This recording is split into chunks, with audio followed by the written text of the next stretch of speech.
കുഴലപ്പത്തിന് ആവശ്യമായ സാധനങ്ങൾ: 1 കിലോ അരി കുതിർത്ത് നൈസായിട്ട് പൊടിച്ചെടുത്തിരിക്കുന്നു, 2 തേങ്ങ ചെരുവിയെടുത്തു, 20 ചുവന്നുള്ളി, 20 വെളുത്തുള്ളി, കുറച്ച് ജീരകം, കറിവേപ്പില. ഇത് മിക്സ് ചെയ്ത് കഴിയുമ്പം ഇടാനുള്ള എള്ള്. ഇത് നമ്മൾ കുഴലപ്പം പ്രഷറിൽ വെച്ച് പരത്തി കഴിഞ്ഞ് ചുട്ടാനുള്ള പപ്പായയുടെ തണ്ടാണ് ഇത്. ഈ അരിപ്പൊടി പുട്ടിൻ്റെ പാകത്തിൽ നമ്മൾ വറുത്തെടുക്കും. അതിലേക്ക് തേങ്ങ, ചുവന്നുള്ളി, വെളുത്തുള്ളി, ജീരകം, കറിവേപ്പില ഇത് മിക്സ് ചെയ്ത് ഇത് അരച്ച് നമ്മൾ ഇതിലേക്ക് മിക്സ് ചെയ്യും. ഈ പൊടി തിളച്ച ചൂടുവെള്ളത്തിൽ നന്നായി അടിച്ച് കുഴയ്ക്കണം. നമ്മൾ ഇടിയപ്പത്തിൻ്റെ ഒരു പാകമാണ് ഈ കുഴലപ്പത്തിൻ്റെ പാകം. നന്നായിട്ട് കുറേ പ്രാവശ്യം എടുത്ത് മറിച്ച് നമ്മൾ അടിച്ചാണ് കുഴയ്ക്കുന്നത്. തീ ഓഫ് ചെയ്തു. ഇതിലേക്ക് നന്നായി വെട്ടിത്തിളച്ച് വെള്ളം ഇതിലേക്ക് ഒഴിച്ച് കുറേശ്ശായിട്ട് ഒഴിച്ച് മിക്സ് ചെയ്യാണ്.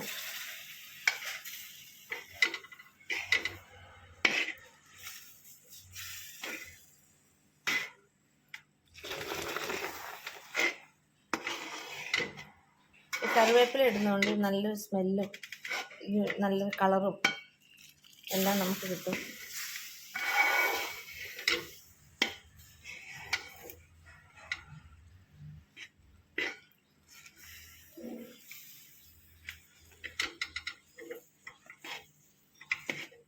നമുക്ക് നൂൽപുട്ടിൻ്റെ പാകമാണിത്. കുഴച്ച് കഴിയുമ്പോൾ നമുക്ക് ആവശ്യമായത് ചെറിയ ചൂട് ആറുമ്പോൾ നമുക്ക് നന്നായി അടിച്ച് കുഴയ്ക്കാം. ഇതിൽ നിന്ന് കുറച്ച് ചെറിയ ചൂടുണ്ട്, അതുകൊണ്ട് കുറച്ച് മാവെടുത്ത് ചെറിയൊരു പാത്രത്തിലിട്ട് നന്നായി കുഴച്ച് ഇതിലേക്ക് വെച്ചു.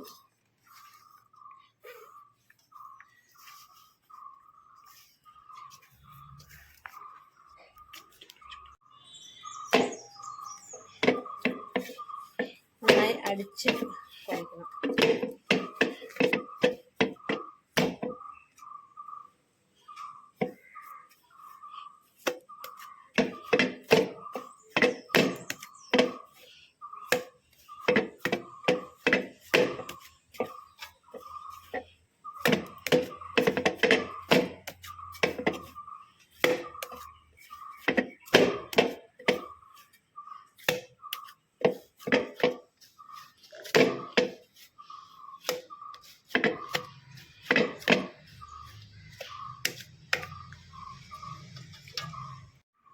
കുറച്ച് മാവെടുത്ത് ചെറിയ ഒരു നെല്ലിക്ക വലുപ്പത്തിലായിട്ട് ഉരുട്ടി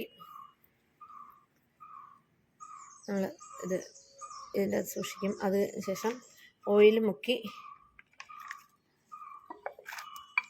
പ്രഷറിൽ വെച്ച് പരത്തി അപ്പളത്തിൻ്റെ കയ്യിൽ കുറച്ച് ഓയിൽ പുരട്ടി അതിനുശേഷം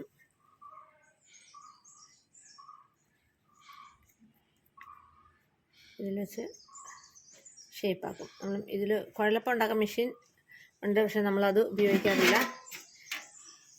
ഇങ്ങനെ ഈ കപ്പളത്തിൻ്റെ തണ്ട് കൊണ്ടാണ് ചെയ്യുന്നത്.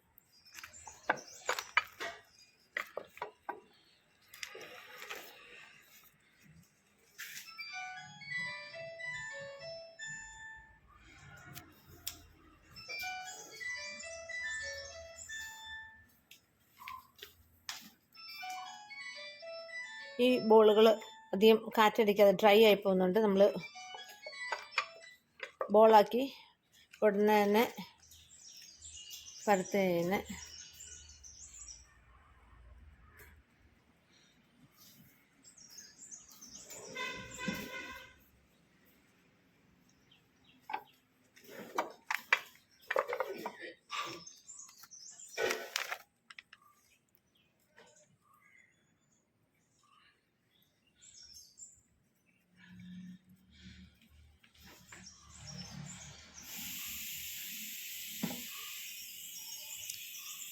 കുറച്ച് ലാർജ് ക്വാണ്ടിറ്റിയാണ് നമ്മൾ തയ്യാറാക്കുന്നത്.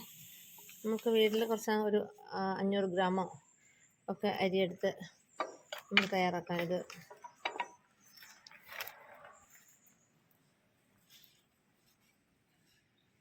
എൻ്റെ ഫ്രണ്ടാണ് ഏലമ്മ. പുള്ളിക്കാരി ഇങ്ങനത്തെ പലഹാരത്തിനെല്ലാം എക്സ്പേർട്ടാണ്.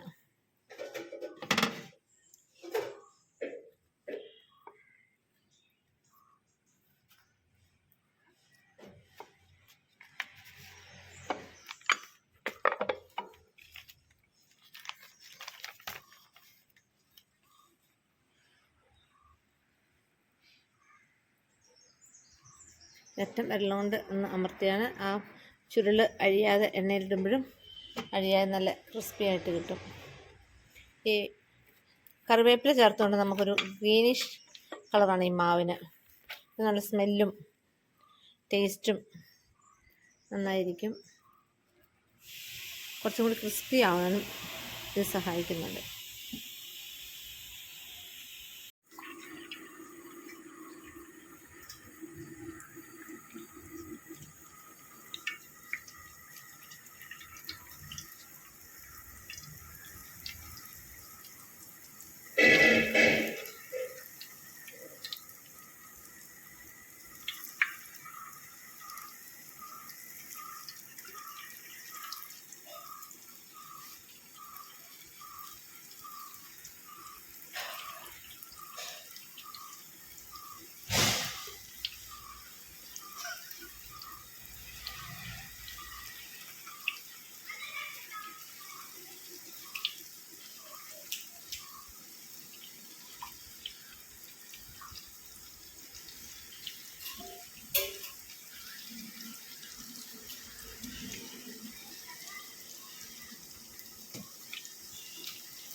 ഗോൾഡൻ ബ്രൗൺ നിറമാകുമ്പോൾ വെള്ളപ്പം വറുത്ത് കോരി ഒരു പാത്രത്തിൽ ടിഷ്യൂ പേപ്പർ വെച്ചിട്ട് ഇതിൻ്റെ എണ്ണ വരാൻ വേണ്ടി ഇങ്ങനെ കുത്തി ചാരി വെക്കണം. അല്ലെങ്കിൽ എത്ര കാലം കഴിഞ്ഞാലും ഇതിൻ്റെ ഉള്ളിൽ നിന്ന് എണ്ണ ഇറങ്ങി